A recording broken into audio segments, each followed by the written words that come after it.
Welcome to story box. तो अब तक आपने मोरान को देखा था कि किस तरह उसका पुनर्जन्म होता है और वो रोंगजू के वैशाल्य में पहुंच जाता है। और हमें दिखाते हैं कि मोरन रोंगजू को पसंद नहीं करता क्योंकि रोंगजू ने उसे धोखा दिया था और वो रोंगजू के यहाँ से चोरी कर कर बाहर आ जाता है। तो आगे की कहानी शुरू करते हैं। मोरन चलते चलते सोच रहा था,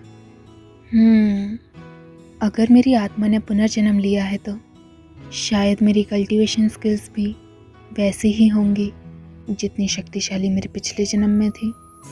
और मोरन एक शक्ति का इस्तेमाल करता है और उससे अपनी स्पिरिचुअल एनर्जी काउंट करता है। वो एनर्जी काफ़ी थी पर इतनी शक्तिशाली नहीं थी जितनी कि ताक्षांजुन की थी। तो इसका मतलब ये हुआ कि उसकी कल्टीवेशन पावर नहीं आई। और मोरन मन में सोचता है, कोई बात नहीं, मैं काफ़ी होशियार और अनुभवी हूँ और मेरे में काफ़ी खूबियाँ हैं। मैं जल्दी ही वापस सीख जाऊँगा, कोई बड़ी बात नहीं। मेरा पुनर्जन्म हुआ है, वही बहुत बड़ी बात है कि अब मैं अपनी ज़िंदगी आराम से बिता सकता हूँ सबके साथ। और उसे ध्यान आता है कि उसकी शक्ल ताक्षांजुन जैसी बन रही है और वो मार्केट में घूम रहा है। और ताक्षांजुन के ऐसे क्रूर और डरावना चेहरा मार्केट में एक 16 साल के लड़के के ऊपर सूट नहीं करता। तो मोरन अपने फेशियल एक्सप्रेशन चेंज करता है और चलने लगता है। वैसे तो मार्केट में कोई भी मोरन को नोटिस नहीं करता सिवाय लड़कियों के, क्योंकि किसी हैंडसम कल्टीवेटर को देखना कोई आम बात नहीं थी। ऐसा मुश्किल ही होता है कि कोई कल्टीवेटर शिशैंग पीक से यहाँ नीचे आए। हाँ, मोरन की बातें अलग थी कि वो रोज़ वैशाल्य आता था।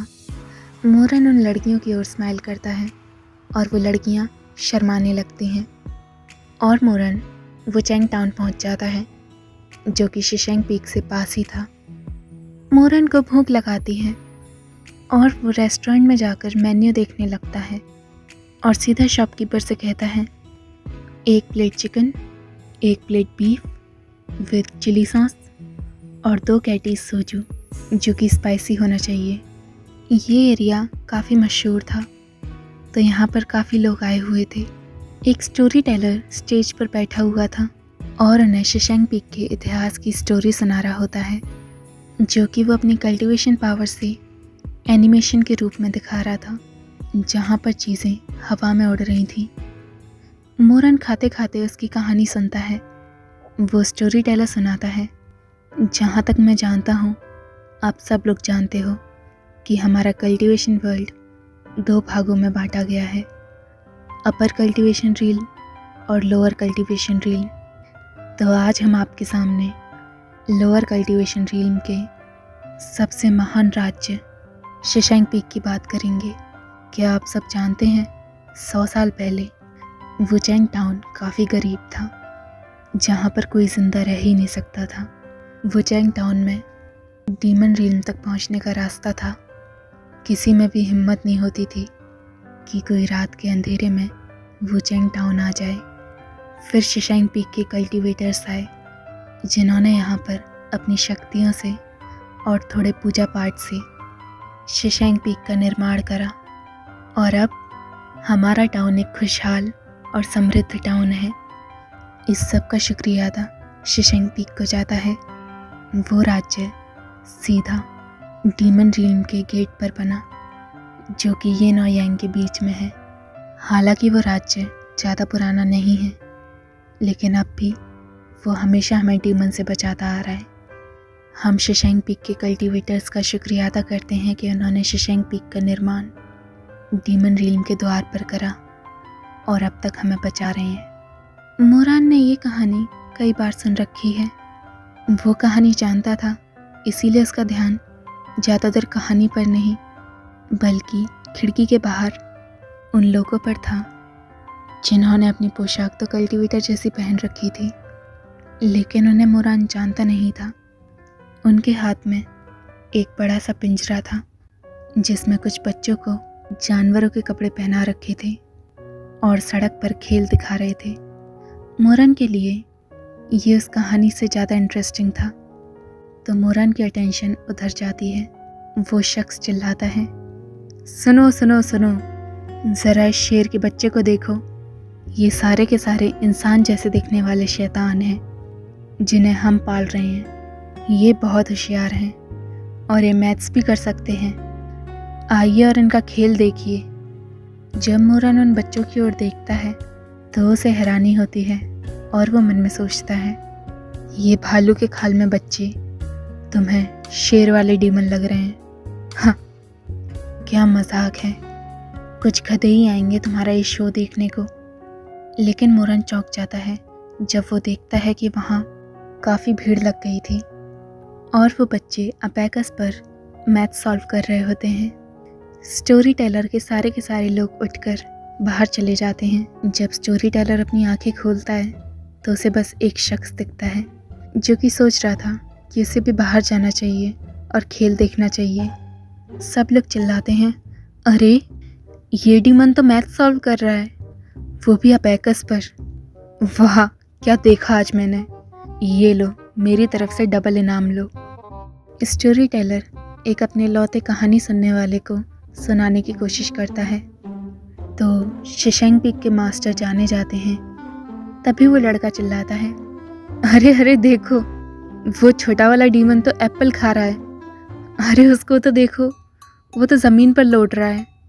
स्टोरी टेलर अपना गुस्सा शांत करता है और अपने चेहरे को पसीने से पोंछने लगता है। वहीं मोरन स्माइल कर रहा होता है और स्टोरी टेलर की ओर देखकर बोलता है, शिशेंग पीक की कहानी भूल जाओ, 18 कैरेस की सुनाओ। मेरी गारंटी है कि सब लोग वापस आकर सुनने लगेंगे। स्टोरी टेलर शख्स को देख नहीं पा रहा था क्योंकि उन दोनों के बीच एक पर्दा था। इसीलिए उसे ये भी नहीं पता था कि वो इंसान शिशेंग पीक का यंग मास्टर है। और वो गुस्से में चिल्लाता है, क्या कहा तुमने? मैं इस तरह की वल्गर कहानियाँ सुनाऊं? इतनी एलिगेंट जगह को मैं बिखार दूं? असल में 18 कैरेस एक वल्गर कहानी है जो आप समझ गए होंगे। मोरन हंसता है, तुम इस जगह को एलिगेंट कह रहे हो? वाकई में? वैसे तुम्हें कैसे पता कि 18 कैरेस एक वल्गर किताब है? अब ये मत कहना कि तुमने वो पढ़ी ही नहीं। और वो स्टोरी टेलर लाल पड़ जाता है। तभी मोरन का ध्यान बाहर की ओर जाता है क्योंकि लोग चिल्ला रहे होते हैं, अरे देखो, ये घोड़ा कितनी तेज आ रहा है। ज़रूर शिशेंग पीक का कोई कल्टीवेटर होगा। और वो काला घोड़ा उस भीड़ की ओर आता है। उस घोड़े पर 2 लोग सवार थे।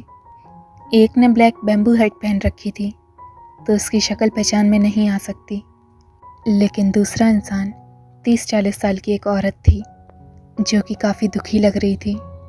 वो औरत नीचे उतरती है और रोने लगती है। वो उन बच्चों को देखती है और चिल्लाती है, मेरा बेटा, हो मेरा बेटा।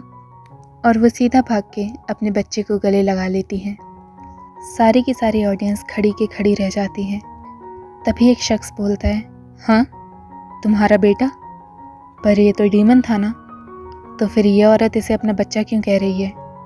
दूसरा शख्स बोलता है, हो सकता है ये डीमन की माँ होगी। तभी तीसरा बोलता है, अरे अरे, मैंने तो कभी सोचा भी नहीं था कि एक डीमन एक औरत का भेस ले सकता है। आज तो कई राज खुलने को मिल रहे हैं। इन गांव वालों को ना तो कुछ पता था और ना ही इन्हें कोई जानकारी चाहिए थी, बस फालतू की बात बना रहे थे।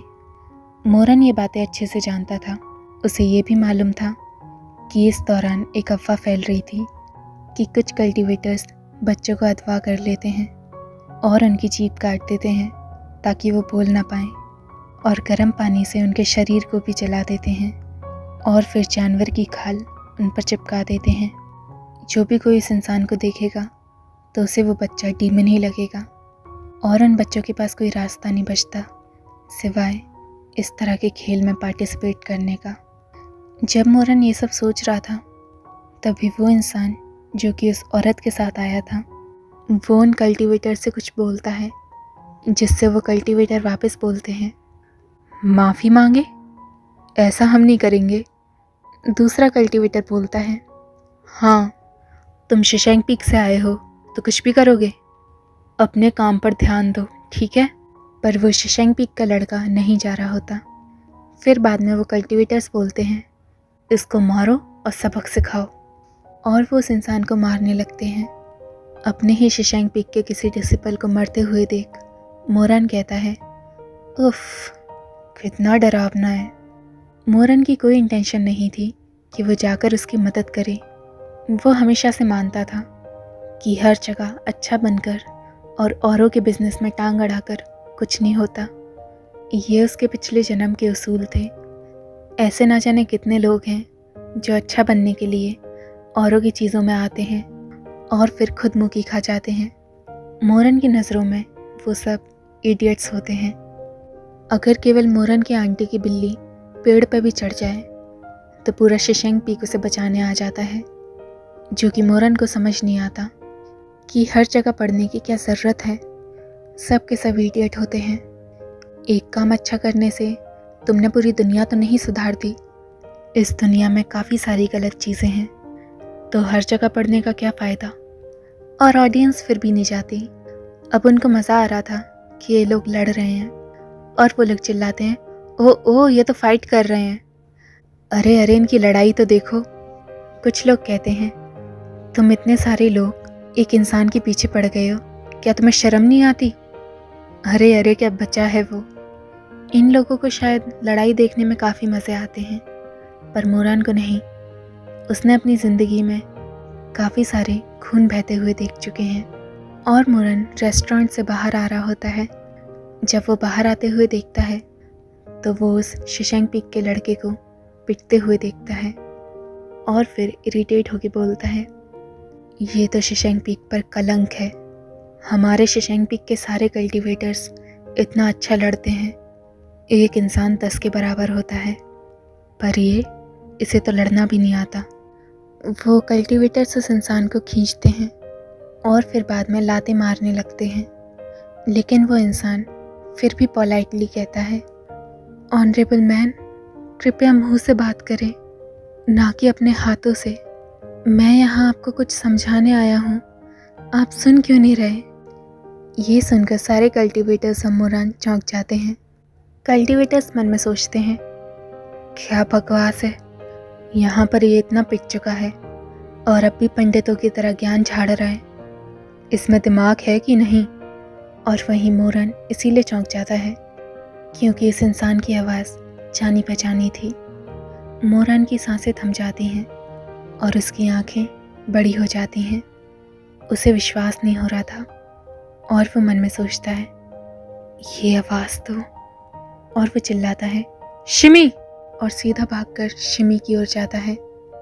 वो एक स्पेल यूज़ करता है जिससे वो 5 कल्टीवेटर्स दूर गिर जाते हैं और वो शिमी को उठाता है।